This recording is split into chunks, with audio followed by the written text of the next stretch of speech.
بسم اللہ الرحمن الرحیم۔ السلام علیکم پیارے دوستو، نبی کریم صلی اللہ علیہ وآلہ وسلم کے نالین مبارک کے حوالے سے بہت سے سوالات پوچھے جاتے ہیں، کیونکہ ہمارے معاشرے میں نبی کریم صلی اللہ علیہ وآلہ وسلم کے نالین مبارک اور نالین کے نقش کو لے کر کافی بدعات موجود ہیں۔ آج کے ویڈیو میں آپ کو نبی کریم صلی اللہ علیہ وآلہ وسلم کے نالین مبارک کی شرعی حیثیت کے حوالے سے آگاہ کریں گے۔ آپ کو صحیح احادیث کی روشنی میں نالین مبارک کی حقیقت بتائیں گے۔ ویڈیو نہایت ہی اہم ہے، لہٰذا ویڈیو کو آپ نے اسکپ نہیں کرنا اور آخر تک ضرور دیکھنا ہے۔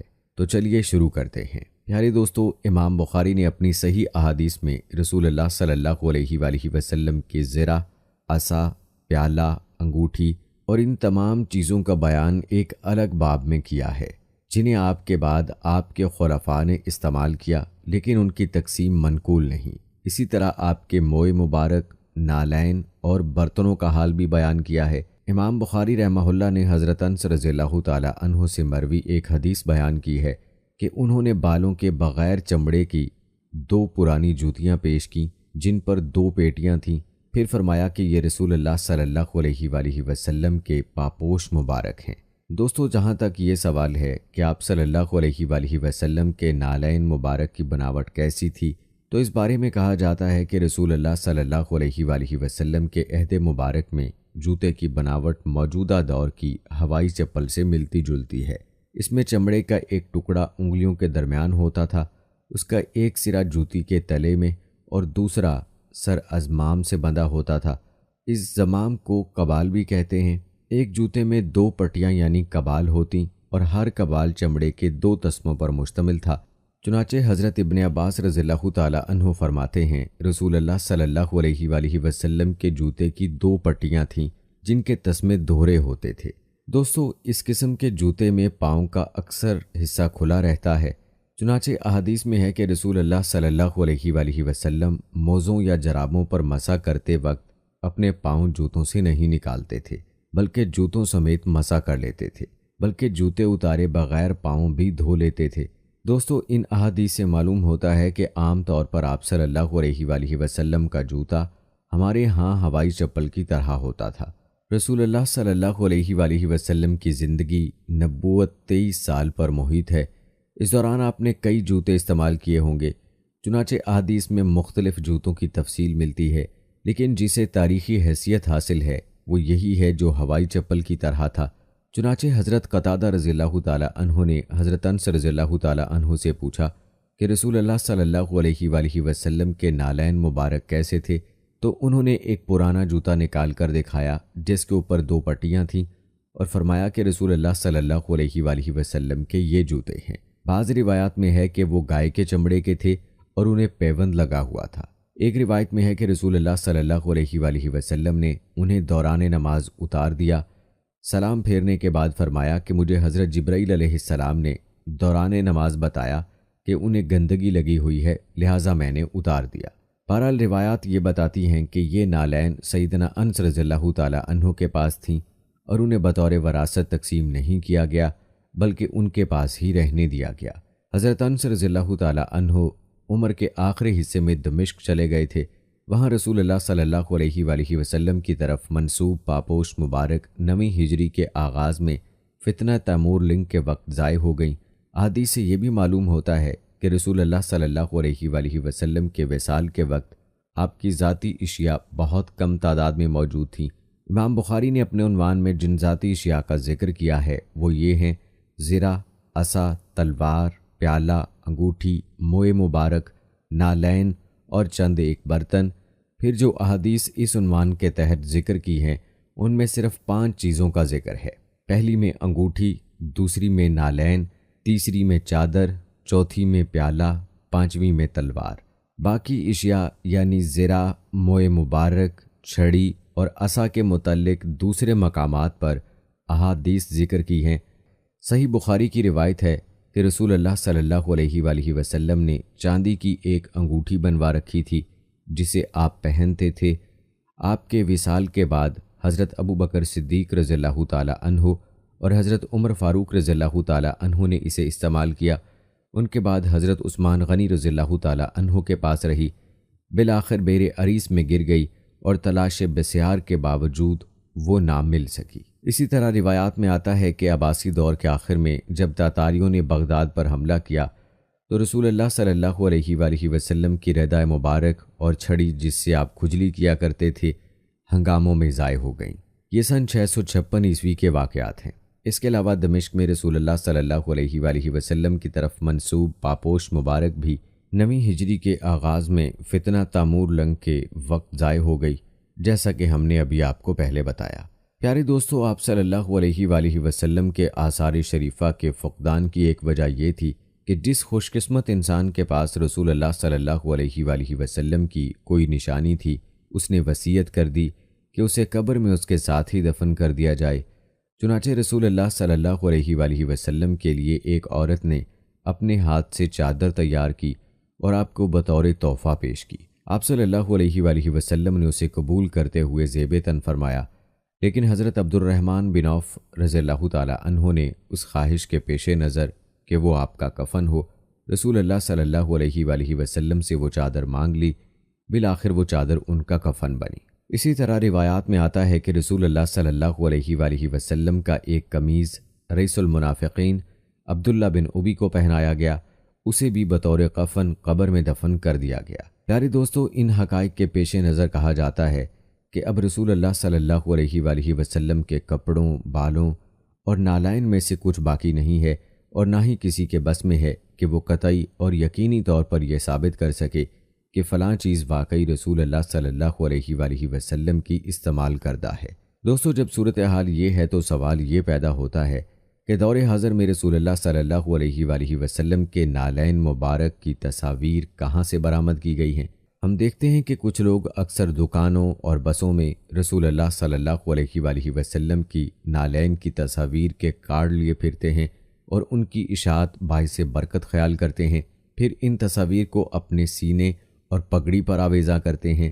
ان تصاویر کے متعلق لوگوں کو بتایا جاتا ہے کہ اسے گھر، دکان یا دفتر میں رکھنے سے ہر قسم کی مصیبت اور بلا ٹل جاتی ہے، تنگ دستی کی تنگ دستی اور ضرورت مند کی ضرورت پوری ہو جاتی ہے۔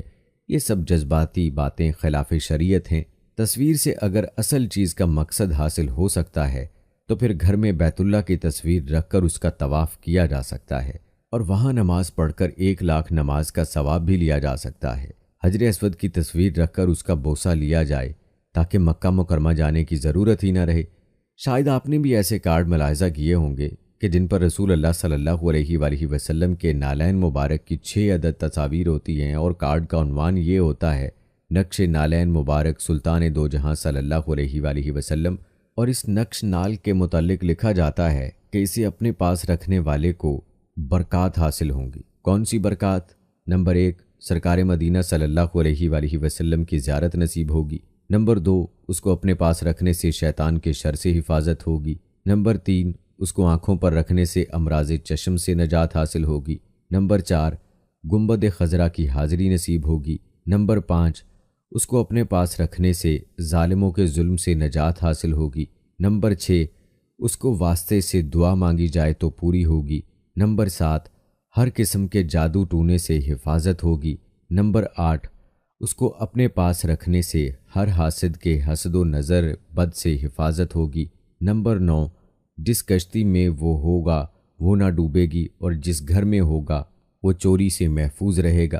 اور نوٹ یہ تحریر ہوتا ہے کہ یہ فضائل اس صورت میں حاصل ہوں گے جب نیت درست اور یقین کامل ہو۔ پیارے دوستو، یاد رہے کہ شرعی تعلیمات میں ایسی کوئی بات نہیں ملتی، لہٰذا نقش نالین کے مذکورہ فضائل و مناقب خود ساختہ اور بناوٹی ہیں، حدیث میں ان کا کوئی سراغ نہیں ملتا۔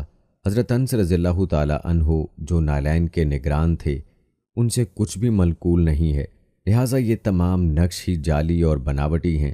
خاص طور پر درمیان میں بڑا جوتا جو دور حاضر کی سافٹی کی شکل پر تیار کیا گیا ہے، اس کے بناوٹی ہونے میں تو کوئی شک و شبہ نہیں ہے۔ بہرحال رسول اللہ صلی اللہ علیہ وآلہ وسلم کے پاپوش کی تصویر بنانے میں چندہ حرج نہیں۔ اگر کوئی محبت کے پیش نظر ایسا کرتا ہے تو اس کی گنجائش ہے، بشرط یہ کہ پاپوش کی اصلیت اور حقیقت سے واقف ہو، لیکن اس نقش سے برکت حاصل کرنا اور اسے باعث فضیلت قرار دینا کسی صورت میں بھی صحیح نہیں ہے۔ جیسا کہ پہلے ہم اس کی وضاحت کر چکے ہیں۔ پیارے دوستو، آخر میں اس امر کی وضاحت کرنا ضروری ہے کہ رسول اللہ صلی اللہ علیہ وآلہ وسلم کے صحابہ کرام نے اگرچہ صلح حدیبیہ کے موقع پر آپ کے آثار شریفہ سے تبرک حاصل کیا اور آپ کے لعاب دہن کو اپنے چہروں اور جسموں پر ملا، آپ نے انہیں منع نہیں فرمایا۔ ایسا کرنا جنگی حالات کے پیش نظر انتہائی ضروری تھا۔ مقصد یہ تھا کہ کفار قریش کو ڈرایا جائے اور ان کے سامنے اس بات کا اظہار کیا جائے کہ مسلمانوں کا اپنے رہبر و رہنما سے تعلق کس قدر مضبوط ہے، انہیں اپنے نبی مکرم صلی اللہ علیہ وآلہ وسلم سے کس قدر والہانہ عقیدت و محبت ہے، وہ آپ کی خدمت میں کس قدر فنا ہیں اور وہ کس کس انداز سے آپ کی تعظیم بجا لاتے ہیں۔ لیکن اس کے باوجود اس حقیقت سے صرف نظر نہیں کیا جا سکتا اور نہ ہی اسے چھپایا جا سکتا ہے کہ اس صلح حدیبیہ کے بعد رسول اللہ صلی اللہ علیہ وآلہ وسلم نے بڑے حکیمانہ انداز میں اور لطیف اسلوب کے ساتھ مسلمانوں کی توجہ اعمال صالح کی طرف مبذول کرنے کی کوشش فرمائی، جو اس قسم کے تبرکات کو اختیار کرنے سے کہیں بہتر ہے۔ آنے والی حدیث اس سلسلے میں ہماری مکمل رہنمائی کرتی ہے۔ ابو قرہ سلمہ رضی اللہ تعالی عنہ سے روایت ہے کہ رسول اللہ صلی اللہ علیہ وآلہ وسلم نے ایک دن وضو فرمایا۔ آپ کے صحابہ کرام رضوان اللہ مجمعین نے آپ کے وضو کے پانی کو اپنے جسموں پر ملنا شروع کر دیا۔ آپ نے دریافت فرمایا کہ تم ایسا کیوں کرتے ہو؟ صحابہ کرام نے عرض کیا کہ ہم اللہ اور اس کے رسول صلی اللہ علیہ وآلہ وسلم کی محبت کے پیش نظر ایسا کرتے ہیں۔ آپ صلی اللہ علیہ وآلہ وسلم نے فرمایا، جسے یہ بات پسند ہو کہ وہ اللہ اور اس کے رسول صلی اللہ علیہ وآلہ وسلم سے محبت کرے یا اللہ اور اس کا رسول صلی اللہ علیہ وآلہ وسلم اس سے محبت کرے، تو اسے چاہیے کہ بات کرتے ہوئے سچ بولے۔ اس کے پاس امانت رکھی جائے تو وہ اسے ادا کرے اور اپنے پڑوسیوں سے حسن سلوک کا مظاہرہ کرے۔ پیارے دوستو، معلوم ہوا کہ رسول اللہ صلی اللہ علیہ وآلہ وسلم کا اصل تبرک یہ ہے کہ جو کچھ ہمیں آپ کے ذریعے اللہ کی طرف سے ملا ہے اس پر عمل کیا جائے اور آپ کی صورت و سیرت کی اتباع کی جائے، تو اس دنیا و آخرت کی خیر و برکات سے ہم مشرف ہوں گے۔ آخر میں خلاصے کے طور پر آپ کو دوبارہ بتاتے چلیں کہ مختلف کارڈوں پر شائع کردہ تصاویر رسول اللہ صلی اللہ علیہ وآلہ وسلم کی پاپوش مبارک کی نہیں ہوتی اور نہ ہی ان سے برکت حاصل کرنا جائز ہے۔ نقش نالین کے جو فضائل و مناقب درج کیے جاتے ہیں وہ حدیث کی کسی کتاب میں موجود نہیں ہیں، بلکہ یہ خود ساختہ ہیں۔ ان سے عقیدے کی خرابی لازم آتی ہے۔ اس کے علاوہ ان تصاویر میں اوپر نیچے صلی اللہ علیہ وآلہ وسلم نہیں لکھا گیا، بلکہ سلطان دو جہاں کے ساتھ صلی اللہ علیہ وآلہ وسلم لکھا گیا ہے۔ کوئی بھی صاحب شعور جوتوں کے اوپر یا نیچے صلی اللہ علیہ وآلہ وسلم کی جسارت نہیں کر سکتا۔ یاد رہے کہ ایسے کارڈوں پر دعوت نامہ بنا کر تقسیم کرنا درست نہیں ہے اور نہ ہی اسے عام کرنا جائز ہے، کیونکہ ایسا کرنے سے بدعت کی اشاعت ہوتی ہے۔ جو کوئی بھی ثواب سمجھ کر اس کی اشاعت کرتا ہے یا کرے گا، اس کا یہ اقدام انتہائی محل نظر آتا ہے۔ واللہ عالم۔ دوستو، یہ تھی ہماری آج کی انتہائی اہم ویڈیو۔ اس پیغام کو عام کرنے کی نیت سے ویڈیو کو شیئر ضرور کیجیے گا تاکہ زیادہ سے زیادہ لوگوں تک حقائق پہنچ سکیں۔ پیارے دوستو، ہم یہ امید کرتے ہیں کہ آپ کو ہماری آج کی یہ ویڈیو ضرور پسند آئی ہوگی۔ اگر آپ کو ہماری آج کی یہ ویڈیو پسند آئی ہے تو سب سے پہلے تو اس کو لائک کریں اور اپنی رائے کا اظہار کمنٹ سیکشن میں لازمی کریں۔ آخر میں آپ سے ایک بار پھر درخواست ہے کہ آپ ہمارے چینل کو سبسکرائب کر لیں اور ساتھ ہی گھنٹی کے بٹن کو بھی کلک کر دیں تاکہ آپ کے پاس ہماری آنے والی مزید ویڈیوز کا نوٹیفیکیشن بر وقت پہنچتا رہے۔ اللہ تعالیٰ آپ کو اپنی حفظ و امان میں رکھے، آمین۔